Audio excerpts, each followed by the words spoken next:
Hezbollah सरबराह Naeem Qasim ने दो टोक अल्फाज में वाज़ेह कर दिया कि इसराइली फौज को मुआहदे के मुताबिक 18 फरवरी तक लबनान से निकल जाना चाहिए। इसराइल के पास लबनान में रहने का अब कोई बहाना नहीं है।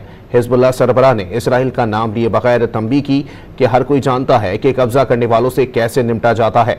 इसराइल और हिजबुल्लाह के दरमियान होने वाले जंगबंदी मुआहदे के तहत इसराइली फौज को हर सूरत 18 फरवरी तक लबनानी इलाकों से निकल जाना है, मगर इसराइल लबनान में 5 मकामात पर अपनी फौज रखने पर बज़िद है। हिजबुल्लाह सरबराह नईम कासिम ने दो टोक अल्फाज में वाज़ेह कर दिया कि इसराइली फौज को मुआहदे के मुताबिक 18 फरवरी तक लबनान से निकल जाना चाहिए।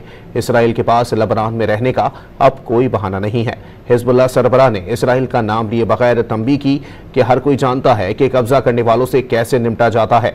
इसराइल और हिजबुल्लाह के दरमियान होने वाले जंगबंदी मुआहदे के तहत इसराइली फौज को हर सूरत 18 फरवरी तक लबनानी इलाकों से निकल जाना है, मगर इसराइल लबनान में 5 मकामात पर अपनी फौज रखने पर बज़िद है।